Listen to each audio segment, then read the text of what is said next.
పెద్ద మనిషి చీమలు కాదు, పిలిచే ఒక పద్ధతి ఉంటుంది తెలుసా, పిలవచ్చు కూడా మనుషుల్ని అరవకుండా. ఆడం కాదువే, వీళ్ళు యూట్యూబ్లో నువ్వు అనకూడదు మీరు అనాలంట. నాకు తెలుసా, కదిరికి వచ్చిన కొత్తల్లో అందరూ నువ్వు అనే అంటారు. నాకు అర్థం కాల ఏంటిది, మామూలుగా మీరు అంటారు కదా, మా సైడ్ అంతా మీరు అంటారు అనమాట. తర్వాత ఈరోజు మా ఇంట్లో నో వంట, ఈరోజు ఇంట్లో వర్క్ జరుగుతుంది అంతా, మాకు వంట చేసే టైం లేదు, స్పేస్ లేదు. సో మేమే చక్కగా బయట నుంచి తెచ్చేసుకున్నాం. వీళ్ళు కక్కుర్తిబడి ప్లేట్లు కడగాల్సి వస్తుంది, దాంట్లో పెట్టేసుకున్నాం. ఇది సాయి పని, ఎందుకంటే గిన్నెలు కడిగేది సాయి, ఎక్కడ గిన్నెలు కడగాల్సి వస్తుందని అది మళ్ళీ అది పెట్టేసుకుంది, అంతే కదా. అయితే అందరూ అంటే డ్రైవర్ నుంచి ఎవరైనా కూడా అందరూ అప్పట్లో నువ్వు అనే, అప్పట్లో ఇంకో ఆయమ్మ వాళ్ళు కూడా ఉండే కదా, అందరూ అట్లనే. ఫస్ట్లో కొత్తలో అన్నప్పుడు మాకు కూడా అనిపించింది ఈ నువ్వు అంటారు ఇక్కడ అని. ఆ తర్వాత అర్థమైంది ఏంటి అంటే, ఇక్కడ నువ్వు అని మామూలు నువ్వు మేడం, నువ్వు సార్ అని, అది రెస్పెక్ట్. నీకు నేను రెస్పెక్ట్ ఇచ్చిన, నువ్వు తీసుకోవాలా. ఓహో, నువ్వు అంటే రెస్పెక్ట్ ఇచ్చినట్ట, నువ్వు అదే కదా చేస్తావు. నేను నీ గురించే చెప్తున్నా అక్కడ తింగరదానా. నువ్వు నువ్వు అని అంటారంటే మా కదిరి సైడ్ అంతా అట్టే మాట్లాడతారు. అబ్బా నువ్వు సార్, నువ్వు మేడం, నువ్వు అంతే మాట్లాడతారు. అది రెస్పెక్ట్ లేకపోవడం కాదు, తీసేయడం కాదు, అట్లా వస్తుంది మాట, అంతే అంతే కదా. పెద్ద మూటలు ఎత్తినా అంటావు, రసం తీయడానికి ఏమో రావట్లేదు నీకు. మూటలు ఎత్తిన నిన్నేమో వీడియోలో చెప్పిన, మూటలు ఎత్తినా, బియ్యం వేసిన, అది వేసిన, ఇది వేసిన. పెద్ద మనిషి ఏమో సాంబార్ ప్యాకెట్ తీయట్లేదు, బ్రీత్ అందట్లేదు, బ్రీత్ అందట్లేదు. సరే యూత్ అయింది, యూత్ అన్నావు, బ్రీత్ అందు,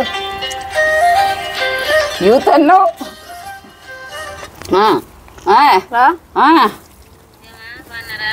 మళ్ళీ చేస్తాలే ఉన్న పైన రియాలిటీ బయటకు వచ్చేస్తుంది మళ్ళీ ఫోన్లో మాట్లాడితే. మమ్మీ మమ్మీ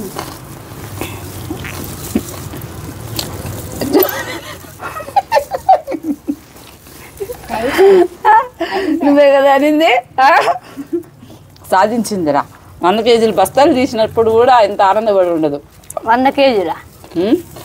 అవునా, 100 కేజీలు ఎత్తినావా?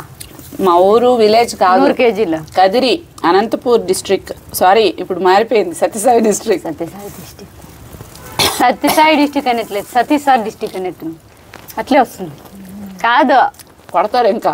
కాదు, సతీష్ సార్ ఎంత అభిమానం ఉన్నా ఆఖరికి డిస్ట్రిక్ట్నే సతీష్ సార్ పేరు పెట్టినావు కదమ్మా. కాదు, అట్లా వస్తుంది ఏంటి, పక్కన పలికితే అట్లా వస్తుంది ఏంటన్నా. సత్యసాయి డిస్ట్రిక్ట్ కదిరి ఎట్లా అంటే చిన్న ఊర్లోనే కనిపిస్తుంది కానీ మంచి potential area, financial potential area. అంటే దీని సరౌండింగ్స్ అంతా విలేజెస్ ఎక్కువ. సో ఎవరికి ఏం కావాల్సి వచ్చినా చిన్న చిన్న వాటికంతా ఇక్కడికే రావాలా. గొప్ప గొప్ప వాళ్ళంతా కదిరిలో ఉన్న వాళ్ళే. ఏం కావాలా నచ్చలా? ఇంటి దగ్గర తింటావే దండిగా. ఏం తినబుద్ధి టిఫిన్ ఎన్నింటికి తిన్నావు? 12:30కి. ఎందుకు? నేను కూడా 12:30కి తిన్నా. ఎందుకు? వాళ్ళు పెయింటింగ్ వేస్తున్నారనే.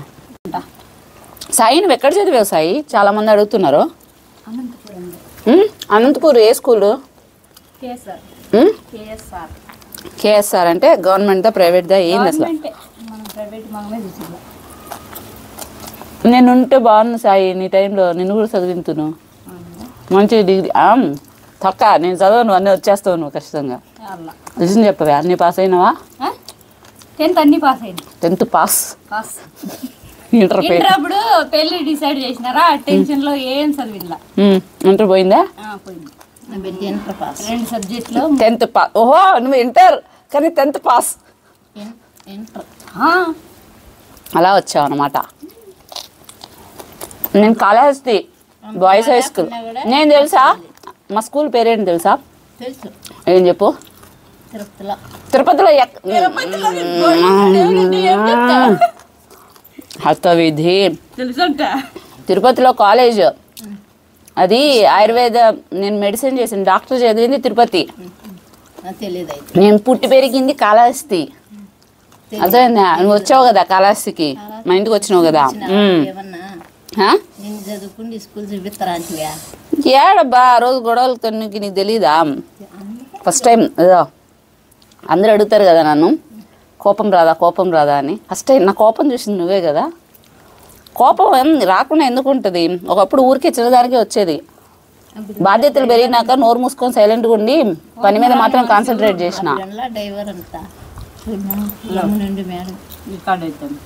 అయితే ఏంది తొక్క లే ఆ టైం అంటే నన్నన్నా సైలెంట్గా ఉంటా, నా వాళ్ళ జోలికి వస్తే అది ఎందుకు ఆ టైంలో ఆగల.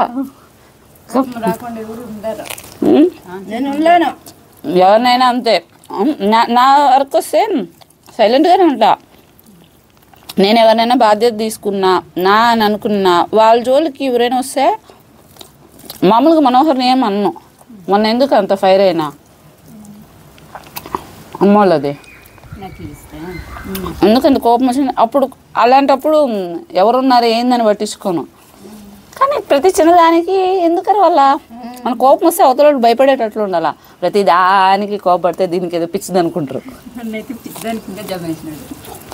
అందరూ అంతే, అర్థంది ఇది కుక్క మరి నీటి మరుగుతుంది అంటే దీన్ని మామూలు అనుకున్నారు అందరూ, వదిలేసినారు.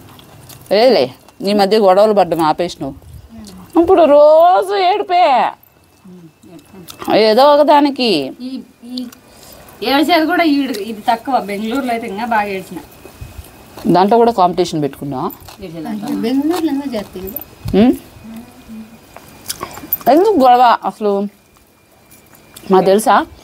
ఇందాక చెప్పడం మర్చిపోయినా. కాళహస్తి మా స్కూల్ పేరేం తెలుసా?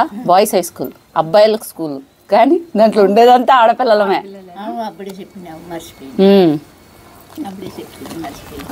ఇంత పెద్ద స్కూల్ తెలుసా మాది, బాయ్స్ హై స్కూల్. అసలు గ్రౌండ్ ఉంటుంది. పోయిన రోజు మళ్ళీ అప్పుడే బాగుంటుంది అనిపిస్తుంది మేడం. మా నాయన అయితే చిన్నప్పటి నుంచి ఒక మాట అనిచ్చారు లేదా మా అమ్మతో. మా నాన్న గారాబం, నాకు మా అమ్మ మా నాయన అంతే. మా అమ్మ తెలుసా, మా అమ్మ ఏం చేస్తుంది తెలుసా? నన్ను కావాలన్నా దూరం పెడుతుంది. మా నాన్న నా విషయంలో పొసెసివ్ ఉంటాడని. దూరం ఏం పెట్టదు కానీ నన్ను తిడుతూ ఉంటుంది. మా నాన్నకి నేనంటే కొంచెం ఎక్కువ ఉంటుంది అన్నమాట, నా బిడ్డ. అందుకని మా అమ్మ ఏం చేస్తుందంటే, ఆ రోజు కొట్టింది గుర్తు పెట్టుకొని మా నాయన పనికి పోయించినాక కొట్టిందంటే కన్నా తిట్టేది మా అమ్మను. మీ నాయన వెళ్ళిపోయిన మళ్ళీ చెప్తాను.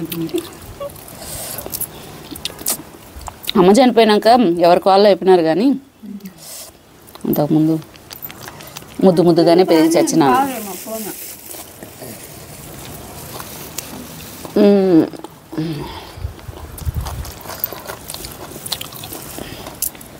చిన్నప్పుడే బాగుండే నాకైతే. చిన్నప్పుడు బాగుంటుంది సాయి, కానీ ఎప్పుడైనా ఇట్లా ఆలోచించు.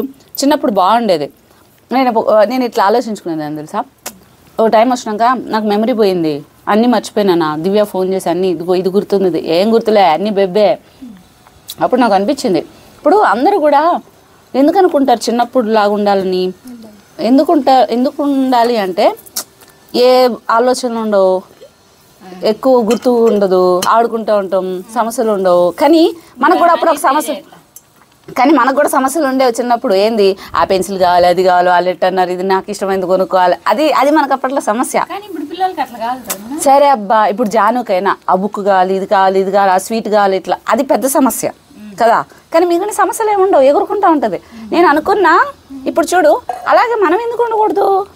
ఇప్పుడు మనం సంపాదించుకోగలం, ఇప్పుడు ఈ టైంలో కష్టపడి సంపాదించుకోగలం. మనసు అలాగే ఉండిపోతే చిన్నప్పుడులానే, అంటే ఏ కల్మషం లేకుండా, ఎక్కువ మంది మనుషులు లేకుండా, మన వాళ్ళు మాత్రమే ఒక 4-5 వాళ్ళల్లోనే ఉంటూ, మిగిలిన వాళ్ళని మనం ఆ గీత దాటి పక్కన వాళ్ళని రానియకుండా మనం వెళ్ళకుండా అట్లే ఉన్నాగా ఇప్పుడు. అట్లా అనుకుంటామా? సరిపోని వాళ్ళు అట్లా ఉన్నారు. సరే మే సాయి, మరి నేను అట్లే ఉన్నాగా. ఉన్నావు ఒకదాన్ని.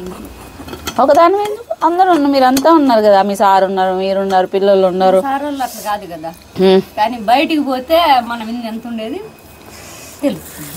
ఎవరిని ఎందుకు నాకు బయట వాళ్ళు నా పని చేసుకోవడానికే పొద్దున్న నిద్ర లేచినప్పటి నుంచి నైట్ పడి అయిపోయా.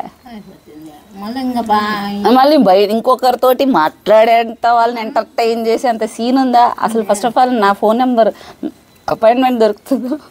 అసలు ఫోన్ చేసినా కూడా ఎత్తే అబ్బుతుందా? అప్పుడు మనకి అప్పుడు చూడు ఎంత బాగా చూసినావా.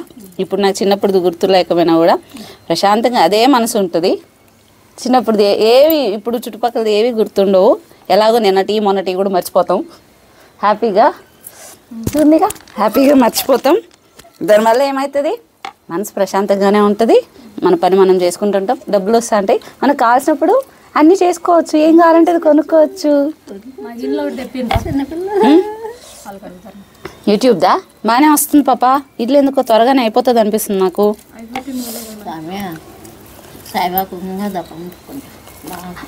కట్టేది నేనైతే మొక్కుకునేది మాత్రం మోకళ్ళకని.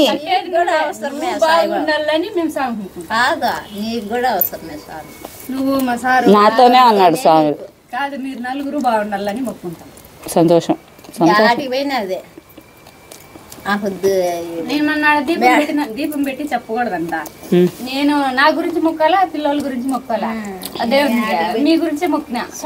మొక్కి దీపం పెట్టినాను. ప్రామిస్. నేను అసలు ఏం మొక్కుకోలేదు, మేము మర్చిపోయినా. స్వామి వాళ్ళు బాగుంటే మేము బాగుంటాం. అదే వాళ్ళిద్దరూ బాగుంటే మేము బాగుంటాం. బాగుంటాం. మా సార్ పాపము ఇద్దరు నేను నడుచుకొని వస్తున్నామని మళ్ళీ బండి వేసుకొని వచ్చా. ఎప్పుడు అక్కడికా? మనవరు వచ్చినాడని తెలియదు కదా, మనవరిని సతాయిచ్చి పిలుచుకొని వచ్చిన. నేను కిందకు వద్దాం అనుకున్నా.